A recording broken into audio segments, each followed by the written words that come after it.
Hello दोस्तों, नमस्कार दोस्तों। आज के वीडियो लेक्चर में मैं आपको बताने वाला हूं क्लास 10th के केमिस्ट्री। दोस्तों ये आपका कौन सा चैप्टर है? तो चैप्टर नंबर 3 है जिसका नाम है मेटल एंड नन मेटल। क्या फ्रेंड्स नाम? Metal and non metal. दोस्तों ये एक ऐसा चैप्टर है जो आपके बोर्ड एग्जाम में 100% क्वेश्चन यहां से लाया जाता है। मतलब यूं समझिए, जो भी क्वेश्चन लॉन्ग टाइप की आते हैं और सबसे ज्यादा अगर केमिस्ट्री के ऑब्जेक्टिव्स आते हैं तो वो आपका इसी चैप्टर्स यानी कि मेटल्स एंड नॉन मेटल्स से आते हैं। तो दोस्तों आपका दायित्व बनता है कि इस चैप्टर को गहराई से पढ़े और एक एक पॉइंट को बेहतरीन तरीका से समझे। तो चलिए दोस्तों, अब बिना टाइम गवाए हम आपको कंटिन्यू बताते चलते हैं कि मेटल्स एंड नॉन मेटल्स होते हैं क्या, ये कहां से लाया गया है और इसे किस तरीके से सबसे इजी में पढ़े ताकि हमें बोरिंग भी ना लगे और बहुत ही मुख्य मुख्य पॉइंट को डिस्कस करते चले। तो चलिए दोस्तों अब स्टार्ट करते हैं। तो चलिए दोस्तों अब हम लोग सीखते हैं मेटल्स एंड नॉन मेटल्स। लेकिन उससे पहले हमने बताया कि ये मेटल्स आया है कहां से, उसे जानना जरूरी है। तो चलिए सबसे पहले आप लोगों को क्लास 9th में एक चीज पढ़े होंगे, एलिमेंट के बारे में। क्या पढ़ेंगे गाइस? एलिमेंट। देखिए ये एलिमेंट क्या होता है मैं बताता हूं। जैसे मान लीजिए सोडियम हो गया, जैसे आपका मैग्नीशियम होगा, जैसे आपका एल्युमिनियम हो गया और जैसे मान लीजिए आपका ऑक्सीजन हो गया। ये सभी क्या है आपका? ये सभी आपका एलिमेंट्स है। और ये टोटल एलिमेंट्स कितना है? तो ये 118 प्लस आपका अभी एलिमेंट है। यानी कि हम बोल सकते हैं कि करंट में कितना एलिमेंट है? 118 है। और प्लस इसलिए मैं लगाया कि ये और भी बढ़ सकते हैं। दोस्तों अब यही एलिमेंट क्या होते हैं? 3 भागों में डिवाइडेड हो जाते हैं। जैसे पहला अगर हम लोग बात करें तो उसी का नाम दिया जाता है मेटल, और दूसरा अगर हम लोग बात करें तो उसी का नाम दिया जाता है नॉन मेटल। क्या दिया जाता है नाम? Non metal. फ्रेंड्स इसमें तीसरा भी एक पॉइंट आता है जिसका नाम है क्या बच्चा? सब मेटल। सब मेटल। देखिए अब यहां पर सब मेटल एक नया यहां पर आ गया इसका टाइप। उसे समझने के लिए आपको सबसे पहले मेटल समझना होगा, नॉन मेटल समझना होगा। फ्रेंड्स अब देखिए ये एलिमेंट 118 में जो है इसमें आपका मेटल का जो टोटल नंबर है वो आपका कितना है? तो वो है 90 प्लस। यानी 90 प्लस क्या है? 118 में से मेटल्स है। और अगर नॉन मेटल्स की हम लोग बात करें तो नॉन मेटल्स टोटल 19 प्लस है। और 90 और 19 को आप काउंट कीजिए तो ये आपका 9, ये 109 हो गया। और 109 में आप क्या कीजिए? 118 में से 109 को माइनस कीजिए तो ये आपका हो जाएगा 9 और ये आपका कितना बच जाएगा गाइस? 0। यानी कि आपका ये नए एलिमेंट जो होगा वह सब मेटल हो जाएगा। तो टोटल 118 में से 90 प्लस मेटल्स, उसके बाद 19 प्लस आपका नॉन मेटल्स और यहां पर बचा कितनी? 9 प्लस आपका सब मेटल। आई होप दोस्तों ये एलिमेंट के बारे में आपको समझ आ गया होगा। मेटल्स कहां से आया, नॉन मेटल्स कहां से आया। तो चलते हैं और आपको यह भी मैंने बता दिया कि अभी वर्तमान समय में कुल मेटल्स कितने हैं, कुल नॉन मेटल्स कितने हैं और कुल सब मेटल्स कितने हैं। तो चलिए अब बेसिक जो इसका प्रॉपर्टीज होते हैं नॉन मेटल्स और मेटल्स के डिफिनेशन के नियमानुसार पर उसी सिंपल वे में बारीकी से समझते। तो फ्रेंड्स इसके कुछ प्रॉपर्टीज पे ये आपका डिफिनेशन दिया जाता है मेटल्स एंड नॉन मेटल्स का। तो पहला प्रॉपर्टीज हम लोग फिजिकल प्रॉपर्टीज से चलते हैं, यानी कि भौतिक गुणधर्म से चलते हैं। तो सबसे पहले हम यहां पर दो चीजें, यानी कि पहला लिख लेते हैं कि इस साइड मेटल्स है और इस साइड मेरा क्या है? नॉन मेटल है। हम इस तरीके से लिख लेते हैं और बीच में एक लाइनिंग भी दे देते ताकि आपको क्लियरली समझ में आए। दोस्तों पहला इसका फिजिकल प्रॉपर्टीज कहता है, पहला कि जितने भी मेटल्स होते हैं यानी कि सभी मेटल्स, हम लिखते चलते हैं सभी मेटल की outer सेल में, यानी कि outer सेल कहने का मतलब हुआ बाह्यतम कक्षा में 1 2 3 इलेक्ट्रॉन होते हैं। क्या होते हैं गाइस? 1 2 3 इलेक्ट्रॉन्स होते हैं। मेटल्स का पहला फिजिकल प्रॉपर्टीज कहता है कि सभी धातु की 72 कक्षा में यानी कि आउटर सेल में 1 2 3 इलेक्ट्रॉन्स होते हैं। एट एग्जांपल्स, जैसे मान लीजिए मेरे पास एग्जांपल्स आपको बता देना चाहता हूं कि सोडियम, मान लीजिए मेरे पास क्या है सोडियम, और इसकी एटॉमिक नंबर होते हैं 11, और इसका जो इलेक्ट्रॉनिक कॉन्फ़िगरेशन यानी कि 72 कक्षा में कितने इलेक्ट्रॉन्स होते हैं उसे आपको ज्ञात करने के लिए एक विन्यास की जरूरत होती है जिसका नाम होता है इलेक्ट्रॉनिक विन्यास। अगर आपको नहीं आता है तो आप जरूर मुझे कमेंट कर दें, मैं उसको भी बारीकी से समझा दूं। तो 11 होने के बाद इसका इलेक्ट्रॉनिक विन्यास हम लोग कुछ इस प्रकार निकालते हैं 2 8 1, यानी कि ये होगा पहला, ये हो गया दूसरा, और ये हो गया 72 यानी कि सबसे अंतिम कक्षा। उसके बाद जैसे मेरे पास है, आपको मैं बता दूं कि मेरे पास मैग्नीशियम है, इसका होते हैं 12 और इसका आपका 2 8 और 2 होते हैं। उसके बाद मेरे पास एल्युमिनियम है, एल्युमिनियम का 13 होते हैं और ये आपका 2 8 और 3 होते हैं। फ्रेंड्स यहां पर आप बारीकी से देख सकते हैं, यहां पर अगर थोड़ी सी ध्यान देंगे तो 1 2 3 यानी कि इसकी 72 कक्षा में कितना इलेक्ट्रॉन्स है, जो हम बताए 1 2 3 हो तो वह मेटल्स होंगे। तो यहां पर आप देख सकते हैं 1 2 3 इलेक्ट्रॉन्स है, मतलब ये एलिमेंट्स क्या है, मेटल्स है। और इसके भी कई और भी एलिमेंट्स है वो आपका मेटल्स है। लेकिन दोस्तों यहां पर एक बहुत ही बड़ी फंडा है, आपको भी ये लगता होगा कि सर हाइड्रोजन के भी 72 कक्षा में 1 इलेक्ट्रॉन्स होते हैं, क्या वह भी मेटल्स है? तो मेरी कहना है कि हाइड्रोजन आपका क्या है, हाइड्रोजन आपका मेटल्स नहीं है, आपका मेटल्स नहीं है, यह आपका नॉन मेटल्स है। इसे आप अपवाद में लिख लीजिएगा, अपवाद में लिख दीजिएगा। ऐसे भी पूछा जा सकता है क्वेश्चन कि हाइड्रोजन क्या है, तो आपको कंफ्यूजन हो जाएगा क्योंकि हमने बताया 72 कक्षा में 1 2 3 इलेक्ट्रॉन्स रहे तो वो मेटल्स होगा, तो इसके 72 कक्षा में 1 इलेक्ट्रॉन्स रहते हैं तो ये आपका मेटल्स ना होकर ये आपका नॉन मेटल्स होते हैं, इसे आप अपवाद कर लीजिएगा। फ्रेंड्स नॉन मेटल्स का जो पहला होते हैं, नॉन मेटल्स कहते हैं पहला प्रॉपर्टीज के अनुसार कि सभी अधातुएं के 72 यानी कि आउटर 72 कक्षा में 4 5 6 7 इलेक्ट्रॉन रहते हैं तो वह आपका क्या कहलाएगा, नॉन मेटल्स। फ्रेंड्स जैसे कि मेरे पास एग्जांपल्स है, मान लीजिए मेरे पास एक एग्जांपल है कि मेरे पास क्या है, मान लीजिए आपका कार्बन है, तो कार्बन का होता है एटॉमिक नंबर 6 और इसका अगर हम लोग निकाले तो 2 और 4 होता है। उसके बाद मेरे पास क्या है, नाइट्रोजन है, नाइट्रोजन का होता है 7, अगर इसका हम लोग निकाले तो 2 और 5 होते हैं। और उसके बाद ऑक्सीजन है, मान लीजिए इसका होते हैं 8, अगर इसका निकाले तो 2 और 6 होता है। फ्रेंड्स इसी तरीके से कई आपकी पार्ट्सेज होते हैं, कई सारा एलिमेंट्स होते हैं जो आपका उसके 72 कक्षा में 4 5 6 7 इलेक्ट्रॉन्स रहते हैं। तो ये अगर सभी जिस भी एलिमेंट में उसके आउटर सेल में 4 5 6 इलेक्ट्रॉन्स रहे तो उसे समझ जाएंगे कि ये मेरा क्या है भाई, ये मेरा नॉन मेटल है। क्या है गाइस, नॉन मेटल्स है।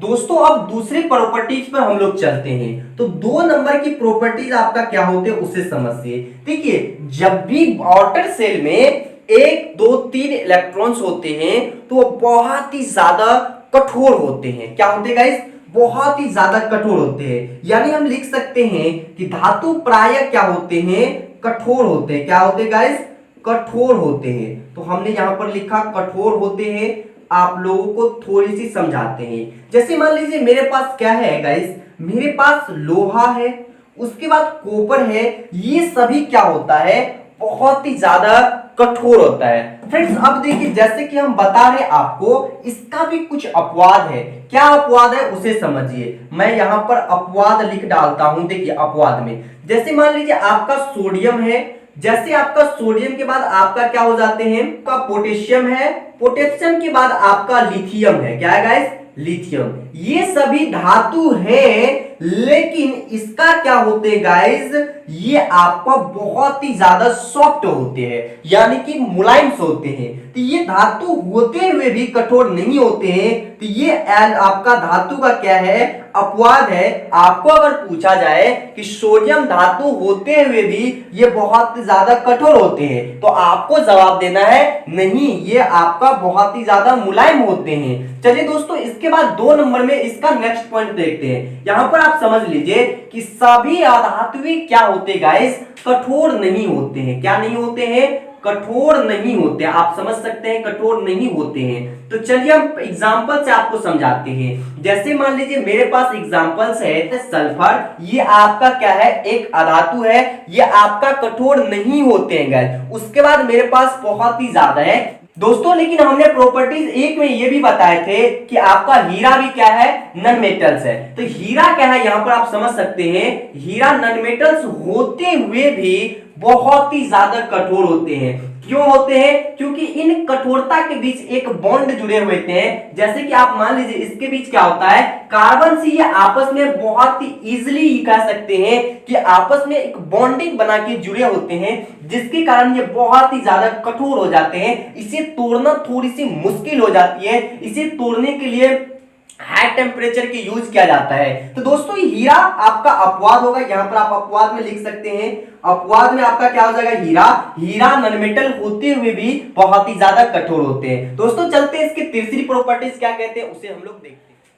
तो दोस्तों अब हम क्या किए, इसके तीसरे प्रॉपर्टीज और चौथे प्रॉपर्टीज को लिख डाला, क्योंकि ये प्रॉपर्टीज समझने की चीज नहीं है, बस आपको जानना है कि इस प्रॉपर्टीज में ऐसे भी होते हैं। दोस्तों मैंने इससे पिछले वाले प्रॉपर्टीज में ये बताए थे कि धातु जो होते हैं वो कठोर होते हैं। तो मान लीजिए ये आपका ब्लैक बोर्ड है, ये आपका क्या है, मान लेते हैं यहां पर ये मेरा ब्लैक बोर्ड है पूरा का पूरा।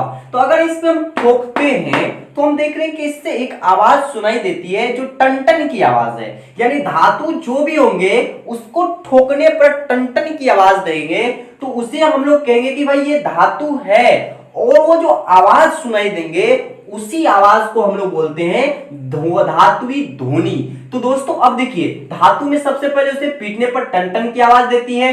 जब धातु को हम लोग पीटते हैं तो उसमें कोई प्रकार की टन की आवाजें नहीं सुनाई देती है। दोस्तों अब चौथा इसका पॉइंट है, इसकी सतह, किसकी सतह, तो धातु की सतह प्रायः विशिष्ट चमकीले होदार होती है। मतलब यूं समझिए कि जो भी धातु का, मान लीजिए ये कोई आपका सोना है, और सोना का जो ये सतह और ये सतह और ये सतह होते हैं बहुत ही ज्यादा चमकीले होते हैं, और सोना का जो सतह होते हैं वो होते हैं पीले रंग का। और यहां पर मैंने लिख दिया कि सोना Au का कलर जो होते हैं पीले होते हैं, और पीले बहुत ही ज्यादा चमकीले होते हैं, और कॉपर Cu बहुत ही ज्यादा लाल होते हैं। फ्रेंड्स अब चौथी जो आपका नॉन मेटल में हो जाएंगे वो हो जाएंगे कि इसकी सतह प्रायः विशिष्ट चमकीलेदार नहीं होती है। जो भी आपका नॉन मेटल्स होते हैं वह चमकीला नहीं होता है। क्यों नहीं होता है, क्योंकि आपको पता है कि कोई भी चीज जब तक कठोर होगा नहीं तो उसका चमक भी क्या होगा, उसमें नहीं होगा दोस्तों। लेकिन आपको मैं एक चीज बता दूं कि आयोडीन और ग्रेफाइट एक ऐसा नॉन मेटल्स है जो आपका क्या होते हैं, इसकी सतह जो होते हैं वह बहुत ही ज्यादा चमकीली होती है। मेटल्स की तुलना में नॉन मेटल्स क्या होते हैं, आयोडीन और ग्रेफाइट बहुत ही ज्यादा चमकीले होते हैं। तो ये अपवाद है। आपको ऐसे भी पूछा जा सकता है कि निम्नलिखित में किसकी चमक सबसे ज्यादा है, वहां आपको ऐसा करे कि आपको यहां पर कुछ मेटल्स का ना दे, सिर्फ नॉन मेटल्स का दे दे। अगर वहां पर आयोडीन हो या ग्रेफाइट हो तो आप इन दोनों में से किसी एक को टिक कर दीजिएगा। फ्रेंड्स इसके समझने में कुछ नहीं थी, ये छोटी सी एक टर्म थे जो आपका चौथा प्रॉपर्टीज तक खत्म हो गया। दोस्तों अब नेक्स्ट प्रॉपर्टीज पांचवा हम लोग देखिए। अब जो मेटल्स मेरे होते हैं वो क्या होते हैं, सॉलिड भी होते हैं। क्या होते हैं गाइस, सॉलिड। लेकिन सभी मेटल्स तो सॉलिड होते हैं, बट ऐसे भी कुछ मेटल्स है जो कि आपका लिक्विड फॉर्म में भी होते हैं। जैसे अगर हम लोग बात करें कि आप नोट कर सकते हैं मरकरी और एक होता है गैलियम। क्या होता है गाइस, गैलियम। ये दोनों क्या होते हैं, मेटल्स होते हुए भी ये लिक्विड का फॉर्म अप्लाई किए होते हैं। किसका फॉर्म, लिक्विड, यानी कि द्रव का ये आरूप लिए होते हैं मेटल्स हुए भी। ऐसे कुछ नॉन मेटल्स आपका क्या होता है, ये तीनों स्टेट में हो जाता है। जैसे मैं बात करूं तो आप साधारण चीज में लिख सकते हैं, तीनों में ये सॉलिड भी होते हैं, उसके बाद ये लिक्विड भी होते हैं, उसके बाद ये गैस भी होते हैं। यानी कि आपका मेटल सिर्फ सॉलिड होते हैं, जबकि नॉन मेटल्स तीनों स्टेट में होते हैं, सॉलिड भी होते हैं, लिक्विड भी होते हैं और गैस भी होते हैं। तो फ्रेंड्स अब देखिए सॉलिड कौन कौन होते हैं। जैसे मान लीजिए आपका कार्बन एक नॉन मेटल है जो सॉलिड होता है, आपका फास्फोरस क्या होता है, सॉलिड होता है। अब हम लोग लिक्विड की बात करते हैं। दोस्तों लिक्विड एक ही चीज होता है, एक ही आपका नॉन मेटल्स है जिसका नाम है ब्रोमीन। ब्रोमीन क्या होता है, आपका लिक्विड स्टेट में रहता है, ये एक प्रकार का नॉन मेटल्स है। अगर हम लोग गैस की बात करें तो ऑक्सीजन आपका हो गया, उसके बाद आपका क्या हो गया, क्लोरीन हो गया, उसके बाद नाइट्रोजन हो गया। ये सभी क्या होते हैं, नॉन मेटल्स में रहते हैं, लेकिन गैस की रूप धारण किए हुए रहते हैं। फ्रेंड्स हमने अभी आपको बताया मेटल सॉलिड होते हैं, जबकि non metal solid, liquid and gas तीनों होते हैं। इसका नेक्स्ट जो 6 नंबर की पॉइंट है, ये आपका 5वां पॉइंट था कि जो भी मेटल्स होते हैं उसका द्रवनांक एवं क्वथनांक दोनों का दोनों उच्च होते हैं। लेकिन कुछ ऐसे भी मेटल्स है जिनका द्रव्यमांक एवं क्वथनांक पूरे के पूरे निम्न होते हैं। तो जैसे हम सोडियम और पोटेशियम की बात करें तो इन दोनों मेटल्स की द्रव्यमान पूरे के पूरे निम्न होते हैं और क्वथनांक भी निम्न होते हैं। फ्रेंड्स इसी तरह से नॉन मेटल्स में अगर हम लोग बात करें तो नॉन मेटल्स का द्रव्यमांक एवं क्वथनांक निम्न होते हैं, जबकि आपका मेटल्स का क्या होते हैं, उच्च होते हैं, और नॉन मेटल्स का क्या होते हैं फ्रेंड्स, निम्न होते हैं। इसमें भी आपका कुछ ऐसा नॉन मेटल्स है जिसका द्रव्यमांक क्या होता है, बहुत ही ज्यादा उच्च होते हैं मेटल्स की तरह। वो आपका दोस्तों कौन सा ऐसा एलिमेंट और नॉन मेटल्स है, वो आपका ग्रेफाइट है। दोस्तों अब ये कितना उच्च होता है, तो हम इसको कहते हैं कि ये 3550 डिग्री सेल्सियस उच्च, ज्यादा उच्च होता है। दोस्तों ये थी आपका कुछ मेटल्स एंड नॉन मेटल्स की प्रॉपर्टीज। और इसमें एक और प्रॉपर्टीज है, आप अगर मेटल्स में बात करते हैं, कहते हैं कि विद्युत धनात्मक होते हैं। क्या होते हैं फ्रेंड्स, ये आपका विद्युत धनात्मक होते हैं, धनात्मक होते हैं, धनात्मक होते हैं। और ये नॉन मेटल्स कहते हैं कि विद्युत ऋणात्मक होते हैं, विद्युत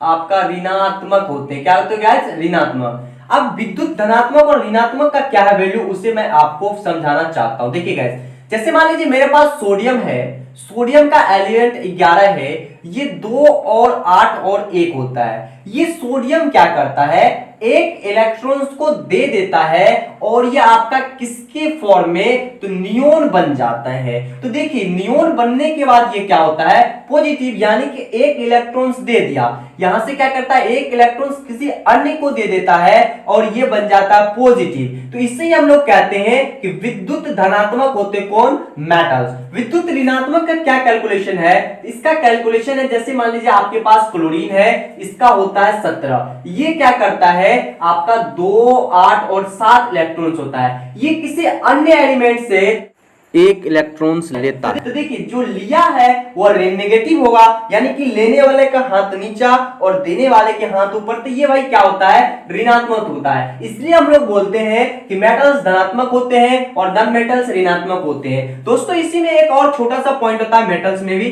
कहा जाता है कि मेटल्स का घनत्व जो होते हैं वो आपका उच्च होते हैं। क्या होते हैं, उच्च होते हैं, जबकि नॉन मेटल्स का घनत्व क्या होते हैं, वह निम्न होते हैं। ये दो छोटी सी पॉइंट है, इसे भी नोट कर लीजिएगा। आप इसे नोट पिछले की तरह नोट करते चलिएगा, बहुत बेस्ट होगा। दोस्तों हमने पूरे के पूरे आपको मेटल्स नॉन मेटल्स के फिजिकल प्रॉपर्टीज को द एंड कर दिए हैं। अब जो नेक्स्ट वीडियो आने वाले हैं उसमें मैं आपको सिखाऊंगा केमिकल प्रॉपर्टीज से मेटल्स एंड नॉन मेटल्स का डेफिनेशन। आई होप दोस्तों ये वीडियो आपको बहुत ही अच्छा और इंटरेस्टिंग लगा होगा और आपको बहुत ही ज्यादा नॉलेज मिला होगा। अगर ये सारी चीज आपको हुआ है तो प्लीज एक लाइक कर दीजिए और दोस्तों में जितना हो सके शेयर कर दीजिए। और अभी तक अगर आपको बेस्ट लगा है तो जरूर एक कमेंट कर दीजिए और सब्सक्राइब नहीं की तो प्लीज सब्सक्राइब कर लीजिए और नोटिफिकेशन को ऑन कर लीजिए, तो ही मेरा आपके पास क्या जाएगा, वीडियो का जो लेक्चर अपलोड करूंगा उसका नोटिफिकेशन जाएगा और आप क्लिक करके देखेंगे। तो दोस्तों मिलते हैं नेक्स्ट वीडियो में, तब तक के लिए जय हिंद, जय भारत, वंदे मातरम।